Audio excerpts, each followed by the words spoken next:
The American dream is dead, according to many potential home buyers. Can the next foreclosure wave come to the rescue and resurrect this dream? Who knows? Welcome to Housing Bubble 2.0 News of the Week, or as I like to call it, another episode of As the Housing Market Turns. Today is the 25th of April, towards the end of the month. Lots are going to happen in real estate this week, lots that we'll be talking about as the week goes on. Randy Patrick here, putting the realism back in real estate. Hope you're doing well. This video today is brought to you by our friends at Foreclosure.com. So if you'd like to find out or take a look at the distressed properties in your neck of the woods, your neighborhood, go to gethousingdata.com. That's gethousingdata.com. Now realize that people have been pointing this out to me is that yes, when you go to gethousingdata.com, that does take you to a foreclosure.com website. That's my affiliate link. So again, that's the link I have, but yes, I'm working in partnership with foreclosure.com. So if you're clicking that and getting to foreclosure.com, you're in the right place. All right. So check it out. You can see what's going on. As I said, look at the distressed properties. They are the leading provider of distressed property listings across the U.S. So what is the deal? Well, I guess the way things are going, the American dream is dead. And for the first time, less than half of Americans believe they will ever own a home.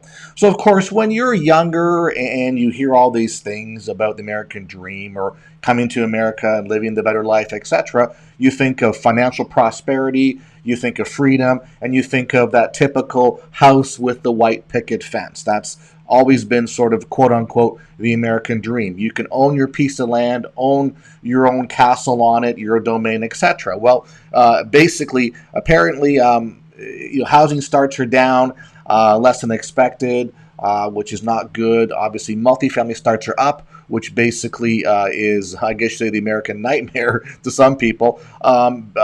Essentially, more Americans are losing confidence that they will ever own a home. A New York Fed survey found only 43.4% of renters believe they will ever own a home, the first reading below 50% in the survey's history. That's pretty bleak. Now, last housing crisis, we came down from an almost 70% home ownership rate to just below 63%. We're probably hovering around 64, 65, I think, at this point in time. I haven't checked for a while, but you can see that when you have below 50% of people think that they can actually own a home, there's obviously a number of factors that are I guess we'll say, hurting that dream, so to speak, or taking that dream or eroding the dream away. Could it be all the hedge funds and open doors of the world, the iBuyers, the REITs, all the Wall Street guys buying up the properties? Could it be the fact that we're at skyrocketing peak values? We have double-digit year-over-year appreciation pushing stuff up. Now we're into a quantitative tightening position, and we have more higher interest rates that are making an impact on people's buying power. So all this kind of rolls together, I think. Yes, this is not 2008 subprime, but it's a dramatic structural shift with consequences that people with summer places in the Hamptons won't grasp until it bites them. All right. We're just talking about, it's more on the fact that, if you've already got these places, you're owning multiple homes, you don't care. If you're striving for the American dream, then you do care about stuff, right? Now, I always talk about the American dream and subprime. Listen, FHA loan requirements. This is like the number one loan segment right now. So you can take a look at, as the government's still buying mortgage-backed securities, even though they shouldn't or don't have to, based on their policies. FHA is a very popular loan product right now. The government backs it for you. The government wants to control property, and by offering this, that's how they're doing it. Obviously, they issue these loans on single-family, multifamily homes in the U.S. and its territories. To get into a single-family home, you need a FICO score of at least 580. That's going to get you a 3.5% down payment. You're going to have mortgage insurance premium. Your debt-to-income ratio can be 43% or less, even though we have heard that they'll make exceptions on debt-to-income ratio. It's got to be your primary residence, and you got to have steady income and proof of employment, so like a W-2 or a well-documented employee, etc. But the point, though, is that that's kind of our subprime. People say we have higher lending standards. Well, maybe we do. I've seen a lot of it change over the past couple of years, but this really is our new subprime. Just please keep that in mind. Basically, peak inflation is a new transitory. The housing becomes even less affordable, and more people end up renting, and so rents go up until something breaks or is broken. So, of course, as U.S. rents rise, down goes disposable household income for everything else in the economy for everyone who isn't a renter. Simple as that. So, one of the things that really is problematic is why we will probably have a housing correction or some change coming up is because we've have all the issues that are going on now, they're stacking up.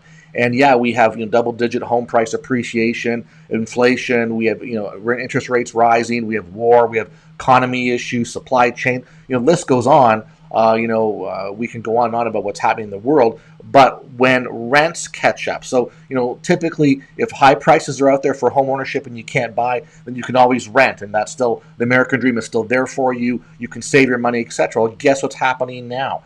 Rental rates have risen dramatically. They've skyrocketed. So we have a housing bubble, or I guess we don't call it a housing bubble anymore. I guess we're supposed to have an affordability crisis. So we have a housing bubble / affordability crisis, but we also have a rent bubble, rent crisis right now. So you can't afford a home, you can't afford rent. And if you are paying that high rent value, the monthly rental rate now, you're not able to put money away for your down payment to increase your ability to lower your requirements for loan to value, etc., getting a loan and to get the home, and have home ownership. So this is where you're getting hit on both ends. This is why we're going to have problems, because something has to give. Typically, one is okay, or one's market still survives. Now we've got home price up there and rents up there. The two of them can't coexist very much longer. Something will have to give. And as you can see here, that clearly the renters see a lower likelihood of ever owning a home. It's dropped big time. So obviously, when certain financial climates, it drops, and it's dropped down to its lowest in the past number of years, or the lowest ever from what they're telling me here. All right. Oh, so by the way, I skipped by that too fast. Hey, so guess what? I'm trying to wrap things up and get this going here. So I talk about this distress deal architect. It's a 8-week live training course. We're going to go through foreclosures. We're going to go through pre-foreclosure short sales, tax deeds, probate and estate, which is really something to look at. A lot of opportunities there. Taking the property subject to the mortgage, which is kind of a neat way of messing with properties and not having to buy them outright. Talk about vacant land, build to rent, build to flip, and the Airbnb opportunity. All these things that we're going to talk about work in today's economy and today's real estate housing environment. So please jump on the board with me. Reach out to me. I'll tell you how to get on. I'm starting the prelim calls end of this week, and we'll do full-blown training starting next week. Okay? So everyone get on. If I owe you a call, we'll be making those calls tomorrow. And we'll be hooking up with people, getting people on board. Okay, just want to let you know that's what's going on. So, with respect to having the renters or home ownership dream is gone, well, can the foreclosure activity come and save the market? Will it deliver the necessary volume and lower price volume to help saturate the market and reduce some price points and make home ownership available to a lot more people? Well, here's the scoop. So now we have the U.S. foreclosure activity sets post-pandemic highs in the first quarter of 2022. So this is news, all right? Obviously, we're going to take it with a grain of salt because we're not up to, we're coming out of the post-pandemic things here and there. Things are not quite back to normal, but it's encouraging from the fact that things are picking up, okay? I want to make sure you understand that. We're not where it needs to be, but things are picking up. So basically, 78,000 plus U.S. properties with a foreclosure filing during the first quarter, up 39% from the previous quarter, up 132% from a year ago. So now we're starting to see some, not 5%, 10%, but almost 40%, 130% increases. So these are now what I would call material increases in foreclosure activity. So ultimately, 50,000 U.S. properties started the foreclosure process in Q1 of 2022, up 67% from the previous quarter, and up 188% from a year ago. So basically, with the pandemic, and we had obviously the foreclosure and eviction moratorium, and other lenders had their policies of not putting things through or processing foreclosures. So now that that's all over now, we're going to start to see these jumps, okay?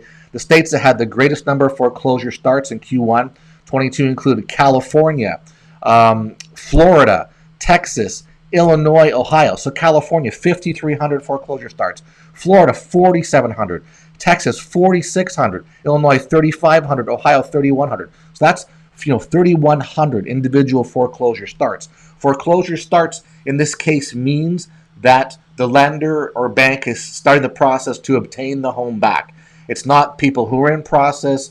That's not including this number. These are brand new. So this is what I've been looking for and saying it's going to start to happen. So now, as we're moving through, we're going to see. And of course, look at the states: California, Florida, Texas, Illinois, Ohio.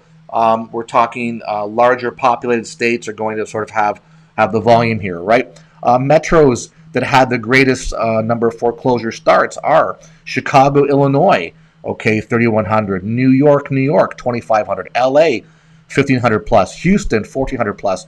And Philadelphia, Pennsylvania, 1,300 plus. So we're starting to see now, obviously the states are increasing and the major cities in those states are carrying the weight. So this just goes to show that stuff is happening.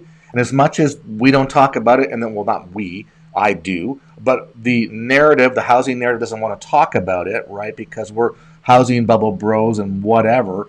It's just basically a realization. They don't want to acknowledge the fact that this stuff's real. This stuff's going on, and it's going to increase. All right. The wild card is we don't know exactly how much and how many and how it's going to play out. But now we're starting to see what I would call material increases, which was predicted and planned for 2022. All right. Highest foreclosure rates. So we're talking, one in every X number of units. Illinois had the highest foreclosure rate. New Jersey, second. Ohio, third. South Carolina, fourth. Nevada, fifth. Metropolitans with high rates: Cleveland, Ohio, Atlantic City, Jacksonville, Rockford, Illinois, Columbia, South Carolina. And metros with at least 1 million in foreclosure rates in the top 20 nationwide: Cleveland, number 1, Chicago, number 6, Detroit, I guess you could say up there, number 10, Vegas, number 13, Jacksonville, Florida, number 16. So we're starting to see the old, traditional people or groups or cities that were back in the day, they're starting to come back and become the leaders in this new deal too. All right, bank repossession. So bank repossessions are foreclosed properties. So properties went through the foreclosure process, got foreclosed on, were not purchased at the auction, were taken back by the bank. So those lenders repossessed 11,000, almost 12,000 properties in the first quarter of 2022, up 41% from the previous quarter, up 160% from a year ago. All right, greatest states repos were Michigan, Illinois, Florida, California, and Pennsylvania. Again, doesn't surprise me. It's where the population is of these locations. But just going to show that the repos are foreclosure sales that have concluded. So if you've been foreclosed on, you've lost your home. All right, simple as that. As opposed to foreclosure filings, which is the start. So when we look at these things, part of the narrative is why we're not going to have, or how their position is why we're not going to have these issues and everything will be fine, is because of one of these. This is one of the points they're going to make. That's called average time to foreclose. So the average time to foreclose actually decreased 3% from the previous quarter, which is interesting, down 1% from a year ago. So the average days to complete a foreclosure was 917 days. So when you have, and I'll talk about that in a second here, okay? I'll tell you the reason not to get too bent out of shape on this. States with the longest average foreclosure timelines were Hawaii, 2,500 days, Louisiana, almost 2,000 days, Kentucky, 1,800 days, Nevada, 1,800 days, and Connecticut, 1,600 days, okay? Now, those are judicial states, and don't forget, when you've actually had a couple years of moratorium in there, that's why those numbers are going to be inflated. States with the shortest average foreclosure timelines were Montana, 133 days, Mississippi, West Virginia, Wyoming, and Minnesota, 228 days. Those states work as what we call trustee states, and they move the process a little quicker, and they started off a little differently than the judicial states. All this information I can explain in greater detail when you jump on my Distressed Property Architect course, by the way. All right, but my point to this, though, is the fact that you know what? So the housing narrative people are going to say, well, you know what? Guess what? This is an issue here. It's going to take, and if it takes, that's almost 2.5, 3 years, blah, blah, blah, whatever that makes sense. People will be able to sell, cash out, whatever. Well, you know what? That's because of history and because of, the eviction moratorium adding time and stuff like that. Well, I can tell you, just before the pandemic hit in Florida, I was seeing a lot of properties get foreclosed from start to finish in under a year, and many were in that 6 to 7 month range. So I can tell you that unlike the last housing crisis, when it did take a long time and there was a lot of issues, things are different now. Why are they different? Lenders and banks have better information. They have better databases. They have more automation, better software, better support. They understand what's going on here. We don't have the issues in the court systems and the attorneys and the robo-sign and all the things that we had back in the last housing crisis to sort of confuse the marketplace. That's all done now, okay? And we also know that some courts systems, like the state of Florida, the Supreme Court of Florida put out an administrative order earlier in 2021 telling the judges to move their cases quicker because we're going to see more evictions and more foreclosures. So people are now preparing for this onslaught, and they know what's coming down the board. So we're going to see that foreclosure time to foreclose number decrease. So homeowners who think, oh, I could sit in my home for 4 or 5 years, it's not going to happen. It's going to go a lot faster. All right. Let me go back to high-level activities here, guys. Again, highest foreclosure activity in 2 years. Now, the dude his name is Rich Chargra. It's likely that we'll continue to see significant month-over-month and year-over-year growth through the second quarter, but won't reach historically normal levels of foreclosure until the end of the year at the earliest, unless the U.S. economy takes a significant turn for the worse.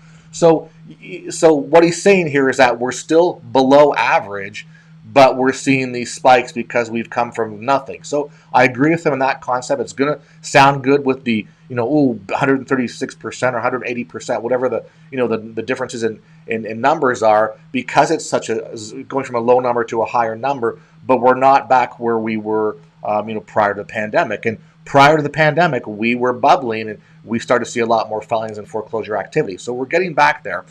This is going to be a 2022 to 2025, 2026 process to work through all this stuff here for sure. So obviously, highest foreclosure rates: Illinois, Jersey, Carolina, Delaware, Ohio. Starts up. U.S. property started the foreclosure process in March 2022, up 35% from the previous month and up 248% from March 2021. So we're seeing some bigger jumps in the marketplace, all right, with respect to foreclosure. So it's coming. I've talked about it for a couple of years. It's coming. It just takes a little bit of time to manifest its way through the housing market. So we're seeing the starts, and that's how, again, it has to start somewhere, and we're seeing that start right now in the foreclosure volume. All right. And by the way, if you're not a subscriber to my channel and you appreciate my information, could you please smash the subscribe button and help my channel grow? Thank you very much. And if you are a subscriber or think you're a subscriber, hey, please try to resubscribe, hit the bell notification, because I lose subscribers more than I put on. So just reaffirm that you're still loyal to the channel. I appreciate it very much. All right, guys. So let's take a look at sort of the individual states now. So of course, the U.S. foreclosure market by state. I just sort of highlighted some that were in the top 15 or so. Arizona was number 15, California number 12, Connecticut number 14, Delaware number 6, Florida number 8, Georgia number 10, Illinois number 1, okay, Indiana number 7, Iowa number 16. As far as the totals here, Maryland 11, Michigan 9, Nevada number 5, Jersey number 2, Ohio number 3, Oklahoma number 13. And then I think what's on the next page, I believe South Carolina, number 4. And the rest are kind of, all over the place. And again, as I mentioned, it could be based on concentration of population. It could be based on the foreclosure laws and statutes and policies of that particular state. Everything can change a bit here and there. But we're starting to see a pickup. The traditional states that led the way will do so again. It just seems to be playing out, at least the starting point is playing out like it did in the last housing crisis. So keep that in mind. So again, these rolling statistics, this is what's so difficult. So obviously, people are coming out of forbearance programs. They're rolling out of forbearance programs, and they're going into loss mitigation programs with their banks or lenders. Some of them are falling out of loss mitigation. Some of them aren't even qualifying or going in. There's a whole bunch of delinquents that aren't even in any loss mitigation program. Some of those that are in the loss mitigation program, which basically means solutions, workout programs, loan modifications, so a lot of those are not paying. The whole point of a loss mitigation program or a loan modification is that the lender and the homeowner agree to a number that they're going to contribute on a monthly basis as a payment to the loan. And in doing so, they're going to keep it out of foreclosure and mess with the numbers for them as a loan modification. Well, you can't have an ongoing loan modification if you don't pay the monthly on that. So if a lot of those people get in for a couple months and can't do it, they're going to be moved to the foreclosure bucket. And as we've always talked about, it's this nebulous number. How many foreclosures are we going to have out there? Difficult statistic to get our hands on. Anywhere between 3 to 10 million. So both ends of the spectrum.